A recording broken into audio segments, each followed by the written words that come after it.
আসসালামু আলাইকুম। গতকালকের একটা ছবি সারা দেশের মানুষের ভেতরে নানান ধরনের প্রশ্ন, নানান ধরনের সন্দেহ, অভিযোগ, অনুযোগ, আর কি বলবো, অভিমান, অনেক কিছু তৈরি করেছে। আমি এই ভিডিওটা যখন রেকর্ড করছি নিউ ইয়র্ক সময় বিকেল, বাংলাদেশে তখন অনেক রাত। বাংলাদেশ সময় আগামীকাল আপনারা অর্থাৎ সন্ধ্যায় আপনারা দেখবেন নিউ ইয়র্কের সময় অনুযায়ী। আমি আজকে সকালে যখন ঘুম থেকে উঠেছি, ঘুম থেকে ওঠার পর আমি সবসময় ফোন চেক করি। তো আজকেও ফোন চেক করতে গিয়ে দেখি অনেকেই একটা ছবি পাঠিয়েছেন। আমি প্রথম যখন ছবিটা একজনের দেখলাম, আমি মনে করেছি কি যে এটা হয়তো আগের কোনো সময়ের ইফতার মাহফিল টাহফিলের কোনো ছবি টবি হবে। চেক করে দেখলাম 2-3 জনের ইয়েতে লেখালেখি দেখে বুঝলাম যে ওইটা আজকের ছবি ছিল, অর্থাৎ বাংলাদেশ সময় কালকে। আমার কাছে এটা বিশ্বাস হয় নাই। বিশ্বাস না হওয়ার পেছনে কয়েকটা কারণ আছে। আগে আমি এই ঘটনাটা ছবিটা দেখার পরে সাথে সাথে আমি দেরি না করে সম্মানিত আমির মহোদয় ওনাকে ফোন করলাম, জামায়াতে ইসলামের। তো মাননীয় আমিরকে আমি বললাম যে মাননীয় আমির, এই ছবিটা দেখলাম অনেকে ফেসবুকে পোস্ট করেছেন, তো এইটা আসলে কারণটা কি, এটা মানে কি হয়েছিল। তো উনি আমাকে যে জবাবটা দিয়েছেন সেই জবাবটা আপনাদেরকে আগে জানিয়ে রাখি একটু। সেটা হচ্ছে, উনি বলেছেন ওনার সেখানে ওই জানাজার নামাজের ইমামতি করার কথা ছিল এবং তিনি সেখানে দাওয়াত পেয়ে তারপর গিয়েছেন। যাওয়ার পরে তিনি একটা রুমে বসেছিলেন। ওই সময় এই খুনিরা সব এসে ওনার আশপাশে বসেছেন। যেহেতু বসেছেন সেহেতু উনি তো আর তাদেরকে উঠিয়ে দিতে পারেন না। মানে এক্স্যাক্টলি উনি আমাকে যা বলেছেন আমি সেটাই বললাম, কোট আনকোট। উনি এটাই বলেছেন যে আমি তো আর ওনাদেরকে উঠিয়ে দিতে পারি না, ওনারা বসেছেন, এইটুকুই। আমি এর বাইরে আর কোনো কিছু জানি না। এটা কোনো পরিকল্পিত পূর্ব নির্ধারিত কোনো মিটিং, আলোচনা কোনো কিছুই না, এই এতটুকুই। তো এটা জামাত ইসলামের ধরেন বক্তব্য যদি আমরা হিসাব করি, বাংলাদেশের মানুষ, আমরা যেহেতু মানুষের জন্য কথা বলি, আমাদের অনেক মানুষের সাথে কথা হয়, আমাদের আলোচনা মানুষ শোনেন, মানুষের কথাগুলো আমাদের বলা উচিত। তা আমি মনে করি জামায়াত ইসলামকে কিছু কথা, মানুষের যে কথাগুলো, আমি এরপর অনেকের সাথে আলোচনা হয়েছে, তাদের মধ্যে বেশিরভাগই জামাত ইসলামকে প্রচন্ড রেসপেক্ট করে, তাদেরকে ভালোবাসে, এমনকি তারা চায় জামাত ইসলাম রাষ্ট্রীয় ক্ষমতায় আসুক। কিন্তু এই ঘটনায় তারা কষ্ট পেয়েছেন। এর কয়েকটা কারণ আছে। প্রথম কারণটা যদি আপনাদেরকে বলি, খুব বেশি দিন হয় নাই বাংলাদেশে একটা গণহত্যা ঘটেছে, 2000-এর কাছাকাছি মানুষের জীবন। এটা একটা ফানি বিষয় না। সেই মানুষগুলোর রক্তের দাগ এখনো পর্যন্ত শুকায় না এবং সেই খুনের সাথে সরাসরি সম্পৃক্ত, বিশেষ করে আবুল কালাম আজাদ তো সে প্রধানমন্ত্রীর প্রেস সেক্রেটারি ছিলেন প্রাক্তন, আর বুলবুল এবং এই ইকবাল সোবহান চৌধুরী, এই দুজন সরাসরি খুনের সাথে জড়িত। কারণ 4 তারিখ রাতেরও তাদের যেই আপনার টক শোতে বক্তব্য, তার ঠিক 1 সপ্তাহ আগেও শেখ হাসিনার সাথে তাদের দেখার সেই যে প্রেস ব্রিফিংয়ে মত বিনিময় যেটা হয়েছে, সেই অনুষ্ঠানেও তারা যে বক্তব্য দিয়েছেন, সরাসরি ছাত্রদের বিরুদ্ধে, বাংলাদেশের মানুষের বিরুদ্ধে কথা বলেছেন এবং শেখ হাসিনাকে উস্কানি দিয়েছেন যাতে এই খুনগুলো করা হয়, যেভাবেই হোক শেখ হাসিনা যেন রাষ্ট্রীয় ক্ষমতায় থাকেন। অতএব তাদের বিরুদ্ধে সেই অভিযোগ আনা উচিত এবং তাদের বিরুদ্ধে সেই হত্যা মামলাও আছে। এটা হচ্ছে সবচেয়ে বড় জিনিস। অতএব খুব স্বাভাবিকভাবেই মানুষ প্রশ্ন করবে যে খুনিদের সাথে কোনো মানুষ এক টেবিলে বসতে পারেন কিনা।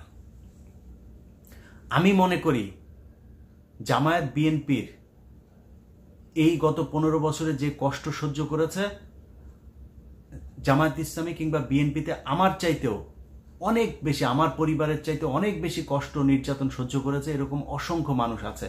তাদের ক্ষোভ আমার চাইতেও বেশি থাকার কথা। কিন্তু তাদেরকে দেখার পরে আমি যদি ওই জায়গায় থাকতাম, সবার আগে জুতা খুলে পেরানো শুরু করতাম। তাদেরকে তো এখানে গণধোলাই দিয়ে মেরে ফেলা উচিত, কিন্তু তাদেরকে সেইখানে কেউ কিছু বলে নাই। জামায়াত ইসলামের মতো এরকম একটা বিশাল রাজনৈতিক দলের সম্মানিত আমির, সর্বোচ্চ পদে যিনি আছেন, তার পাশে বসেছে, ছবি তুলেছে, খাবারও সামনে দেখলাম। এটা খুব ইজি মনে হয়নি আমার কাছে। মানুষের প্রশ্ন, ওই অনুষ্ঠানে বা ওই জানাজায় এই তিনজনকে দাওয়াত দিয়েছিল কে? এটা খুঁজে বের করতে হবে সবার আগে। খুনের আসামি, তাদেরকে ওইখানে দেখার পরে পুলিশকে কেন খবর দেয়া হয় নাই? এটা পরের প্রশ্ন। এই ব্যক্তিরা সেই ব্যক্তি যারা কিনা গেল এই কয়েক বছর আগেও দুইজন খুব সম্মানিত মানুষ, আপনাদের যাদের মনে আছে, যারা রাজনীতি নিয়ে ঘাটাঘাটি করেন, ডক্টর পিয়াস করিম, আরেকজন হচ্ছে কবি আল মাহমুদ। এই দুইজন মানুষকে তাদের মরদেহ প্রেস ক্লাব কিংবা শহীদ মিনার কোথাও নিতে দেওয়া হয় নাই, এবং তার সাথে সরাসরি যুক্ত ছিল এই বুলবুলা এবং এই ইকবাল সোবহান চৌধুরী। এই দুইজন সরাসরি বাধা দিয়েছে। এই দুইজন, তারা আজকে বিএনপির গাজী রুহুল আমিনের মৃত্যুতে জানাজায় আসবে, তাদের দাওয়াত দিয়ে এনে তারপরে এইভাবে বসায় তারপরে খাওয়াবে, এটা কোনো স্বাভাবিক ঘটনা না। আপনি যদি বুলবুলের কথা চিন্তা করেন, আমি 21 টেলিভিশনের সাবেক একজন কর্মী। আমার এই 21 টেলিভিশন 2015 সাল থেকে 2016 সাল পর্যন্ত 1 বছর আমি দেশে ছিলাম। টেলিভিশনের চেয়ারম্যান আব্দুল সালাম তখন জেলে। আমরা অপেক্ষা করছিলাম যে আব্দুল সালাম আবারও ফিরে আসবেন, আমরা আবার 21 টেলিভিশনে যাব। এর মাঝখানে হঠাৎ করে সম্ভবত নভেম্বর মাসে এই বুলবুল ছাত্রলীগ, আওয়ামী লীগ, যুবলীগের ক্যাডারদেরকে নিয়ে 5 মিনিটের মধ্যে পুরো অফিস সন্ত্রাসী কায়দায় দখল করে। অতএব জামাত ইসলামের চিন্তা করা উচিত 21 টেলিভিশন জামাত ইসলামের জন্য কি কি করেছে 2009 সাল থেকে শুরু করে 2015 সাল পর্যন্ত। এইটুক দায়বদ্ধ, এইটুক কৃতজ্ঞতা বোধ থাকা উচিত। শুধু জামাত ইসলাম না, বিএনপি বলেন, এখনকার সরকার, ভবিষ্যতের কোনো সরকার যদি মনে করে যে 21 টেলিভিশনের চেয়ারম্যান এখন আবার 21 টেলিভিশনে গিয়েছে, তার সবকিছু ভুলে যায়, তারপরে 21 টেলিভিশনের চেয়ারম্যানকে কোনোভাবে হয়রানি করা হবে, 21 টেলিভিশনের উপরে কোনো আঘাত আসবে, আর আমরা আমেরিকায় থেকে চুপচাপ বসে থাকব। আরেকটা জিনিস জানায় রাখি যে সামনের বৃহস্পতিবারে 21 টেলিভিশনে আবারও 21-এর চোখ শুরু হচ্ছে, এবং সেই 21-এর চোখের প্রথম পর্ব আমি শুরু করছি। আমার কথা ছিল এটার লিঙ্ক পার্ট, উপস্থাপনা সহ সবকিছু করা। আমি সময়ের কারণে সেটা পারবো না, বা ধারাবাহিকভাবে সেটা করতেও পারবো না। আমি চেয়ারম্যান স্যারকে বলেছি যে আমি মাঝে মধ্যে যখন যখন সময় পাবো তখন আমি 21-এর চোখ রিপোর্টগুলো, অনুসন্ধানগুলো আমি করব। তো প্রথম পর্ব এই বৃহস্পতিবার, অর্থাৎ আপনারা যখন ভিডিও দেখবেন তার কিছুক্ষণ পরেই 21-এর চোখ দেখতে পাবেন 21 টেলিভিশনে রাত 9:30টায়। এখন এই 21 টেলিভিশনের সরাসরি জামায়াত ইসলামকে তারা সাপোর্ট করেছে। জামায়াত ইসলামের না করলেও জামায়াত ইসলাম 21 টেলিভিশন দ্বারা অনেক উপকৃত হয়েছে। সেই 21 টেলিভিশন যেই ব্যক্তি দখল করেছে, সেই খুনি যখন জামায়াত ইসলামের পাশে এসে দাঁড়ায়, তখন কিন্তু 21 টেলিভিশনের যে কর্মী, এটার যেই প্রতিষ্ঠানের মালিক সহ অনেকের মনে কিন্তু কষ্ট আসবে।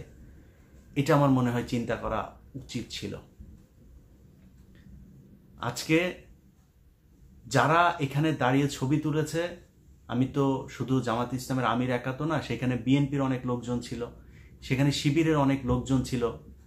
তাদের কোন কারণে, কে তাদেরকে গণধোলাই না করা থেকে বিরত রেখেছিল, সেই নামগুলো প্রকাশ করা উচিত। কারা আজকে খুনিদেরকে আবার এই বাংলাদেশের রাজনীতিতে, বাংলাদেশের এই যে খুনিগুলো আজকে এখানে এই জামায়াত ইসলামের আমিরের পা ধরে তারপরে ফকিরের মতো, অসহায়ের মতো বসে আছে না, এরা আজ থেকে এই 2 মাস আগেও জামায়াত ইসলামের বিরুদ্ধে হেন কোনো অপমানজনক, কুরুচিপূর্ণ কথা নাই, তারা বলে নাই। আজকে তারা জামায়াতের আমিরের পায়ে ধরে এসে তারপর সুযোগ খোঁজার চেষ্টা করছে। ওদেরকে সুযোগ দেন, আপনাকে আমি গ্যারান্টি দিলাম আবার 2 মাস পরে এরাই আপনাদের পায়ে সবল দেবে। মনে করার কোনো কারণ নাই যে তারা জামাত ইসলামে যোগ দিয়েছে, তারা আপনাদেরকে জামাত ইসলামকে ক্ষমতায় নিয়ে আসবে, তারা খুব খুশি এটার ব্যাপারে, একদমই না। অতএব আমি মনে করি যে বাংলাদেশের প্রতিটা রাজনৈতিক দল যারা যেইখানে আছেন, যেইভাবে আছেন, আপনাদেরকে বাংলাদেশের মানুষ অনেক বড় একটা দুঃসময় থেকে উদ্ধার করে এনে তারপর আপনাদেরকে ক্ষমতায় বসার একটা স্বপ্ন দেখিয়েছে। অতএব যেই মানুষগুলো রক্ত দিয়ে আপনাদেরকে ক্ষমতায় আনার জন্য একটা সুযোগ করে দিয়েছে, আপনাদের ওপেনে রাজনীতি করার, ওপেনে প্রেস ক্লাবে গিয়ে বসে থাকার সুযোগ করে দিয়েছে, তাদের প্রতি মিনিমাম দায়বদ্ধ থাকা উচিত। আমি আমার কথা আবারও বলি, আমাকে যদি জিজ্ঞেস করেন যে আমি বিএনপি করি না জামায়াত করি, আমি 2 দলই করি। আমি শুধু আওয়ামী লীগ করি না। আমি মনে করি তারা এই দেশ স্বাধীনতার জন্য, সার্বভৌমত্বের জন্য হুমকি। এদের বাইরে বিএনপি জামাত যদি একসাথে 150 আসন ভাগাভাগি করে যদি দেশ চালায়, আমার কোনো সমস্যা নেই। কিন্তু আমি চাই আপনাদের ভেতরে সেই সম্পর্কটাও থাকুক। আপনাদের ভেতরে কোন্দল তৈরি করার জন্য যারা নানান ধরনের গোয়েন্দা তৎপরতা চালায় তাদের ব্যাপারে আপনারা বুঝেন, এবং আওয়ামী লীগের এই যে দালাল, যে খুনিরা আপনাদেরকে ধরে আপনাদের ঘাড়ে বসে তারপরে বাংলাদেশের রাজনীতিতে আবার প্রতিষ্ঠিত হওয়ার চেষ্টা করবে, তাদের ব্যাপারে আপনারা সজাগ থাকেন।